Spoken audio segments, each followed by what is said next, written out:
vamos conversar agora com o Márcio Coimbra, né, que é o cientista político pela Universidade de Mackenzie, em Brasília, para falar sobre as eleições que estão chegando. Márcio, muito boa tarde a você.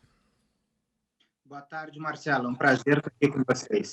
Prazer é nosso. O Márcio, como é que você avalia esse ambiente aí de preocupação, né? A gente observou aqui cenas em Nova York, grandes lojas tradicionais colocando tapumes de madeira.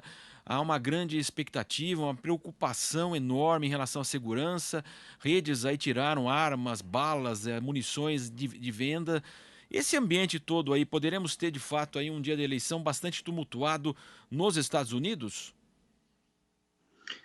Eu acredito que realmente isso possa vir a acontecer, porque nós temos no dia da eleição somente mais um dia de todo este processo eleitoral.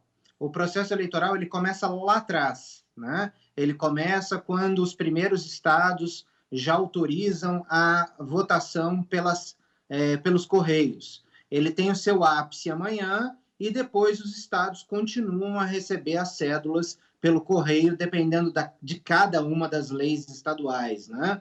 Tem estados que recebem até 3 dias depois, outros estados recebem até 15 dias depois. Então, todo o processo eleitoral ele tem o seu ápice amanhã. Mas nós estamos vivendo este processo eleitoral que começou lá atrás e vai terminar ali na frente, daqui a algumas semanas.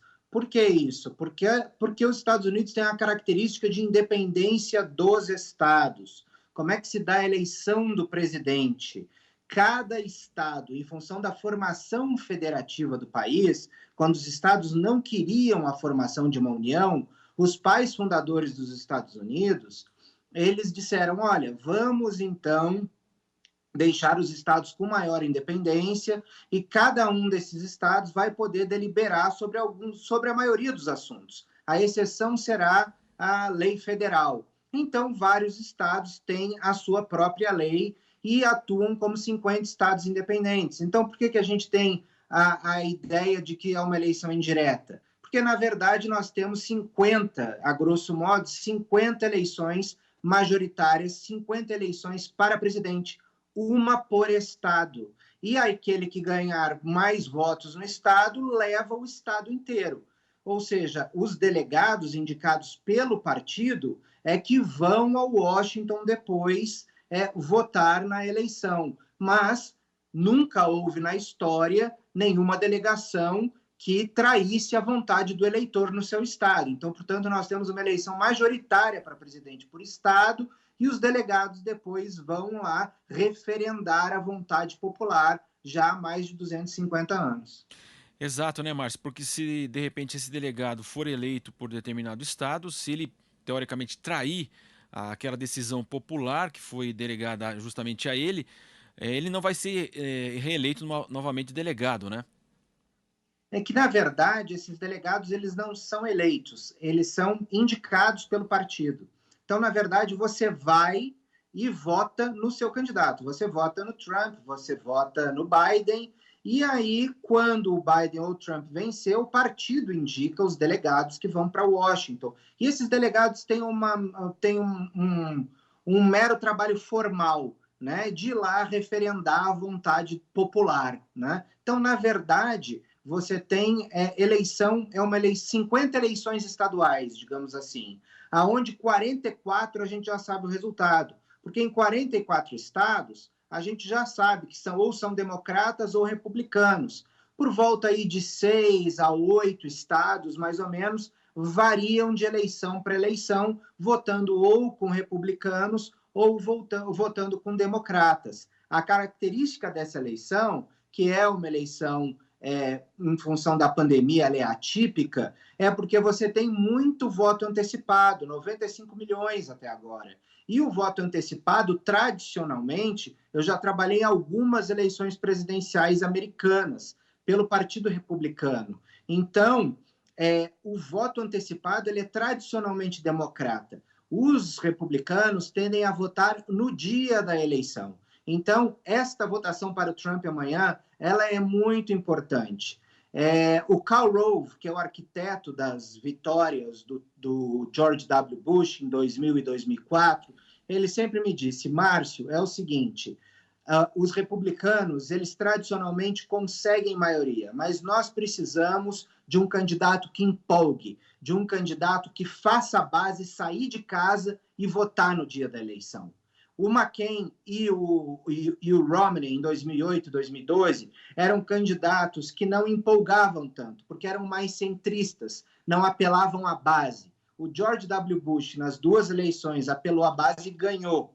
E o Trump, em 2016, que consegue apelar muito à base, ganhou. Então, nós vamos ver se a base continua mobilizada com Donald Trump amanhã, e aí nós vamos ver se realmente ele será reeleito ou não.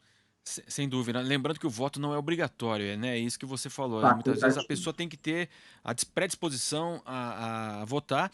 E houve uma campanha maciça, de fato, até incluindo estrelas do basquete, artistas, pelo voto. Então, teoricamente, seria para votar no Biden essas campanhas? Depende de quem faz essa campanha, né? Geralmente o republicano ele é aquele que vai votar no dia da eleição. Quem estava pedindo para votar antecipado geralmente era o eleitorado do Biden. Outra coisa que a gente precisa conversar é sobre esse caráter de quem ganha no voto popular ou não. Isso é uma falácia. E eu que trabalhei dentro do sistema, eu posso dizer, a gente não faz campanha nos 50 estados. Se o voto popular valesse, vocês iam estar vendo o Trump viajar para a Califórnia, onde você tem muitos votos a serem disputados. Você veria, por exemplo, os democratas disputando voto a voto na Dakota do Norte, no Kansas, em estado Tennessee, que são estados tradicionalmente republicanos. Mas democrata não faz campanha em estado republicano e vice-versa.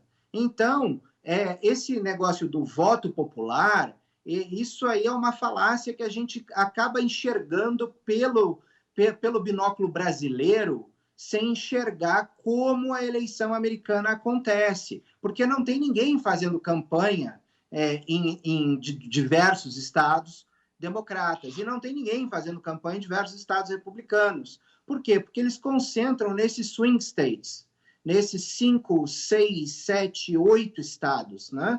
E é lá que a campanha é feita. Ninguém está lutando para ganhar no voto popular, né? O voto popular é uma coisa que não importa para nenhuma das duas campanhas. E se alguém tem mais votos no voto popular, isso não significa nenhuma vitória moral, porque todo mundo sabe que os partidos não fazem campanha nacional, eles fazem campanha nos estados onde importa para ganhar na matemática eleitoral. Márcio, nesse momento há uma grande preocupação, ou pelo menos uma agitação em relação ao mercado, de possivelmente não aceitar a decisão. O presidente Trump falou que se ele não vencer é porque algo aconteceu de errado nessa contagem dos votos, nessa apuração. Como é que você avalia isso, essa até possibilidade de judicialização que na semana passada até mexeu com os mercados mundiais? Olha, Marcelo, a gente terá uma judicialização do processo. A gente só não terá uma judicialização do processo se e somente se a gente tiver uma vitória arrasadora de um dos lados, né? É o que a gente chama de landslide victory, uma vitória arrasa quarteirão. Se a vitória de um lado ou de outro ela for estreita, você vai ter uma judicialização certamente, porque como as leis eleitorais são estaduais, então, cada um dos estados, diante da sua independência diante da federação, tem as suas próprias regras eleitorais.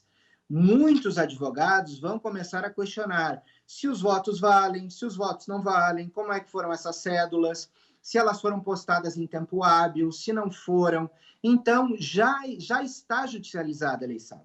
Já existem mais de 300 ações na Pensilvânia e na Flórida questionando votos antecipados. Isso realmente já começou, e se a gente não tiver uma vitória arrasadora de um lado ou de outro, a gente vai ter uma judicialização, a gente vai continuar esperando o resultado algumas semanas, e esse assunto pode vir a acabar na Suprema Corte dos Estados Unidos. A decisão não de quem será o presidente, mas a decisão de que se um voto de algum lugar vale ou não, assim como aconteceu no ano 2000, se decidiu na Suprema Corte se os votos iriam valer ou não iriam valer no condado de Miami-Dade, na Flórida. E, de acordo com a decisão da Suprema Corte, de acordo com aquela contagem de votos, o George W. Bush saiu vencedor na Flórida. Portanto, ele saiu vencedor nessa eleição. Então, a gente terá uma judicialização, provavelmente, e é possível que essa eleição termine na Suprema Corte. Márcio Coimbra, que é cientista político pela Universidade de Mackenzie, em Brasília, conversando conosco. Márcio, fica o convite para amanhã também, você retornar aqui à nossa programação para falar sobre mais as eleições aí dos Estados Unidos, toda essa sua experiência também na participação dessa eleição. Obrigado, viu, Márcio, pela sua participação aqui no Jornal Jovem Pan.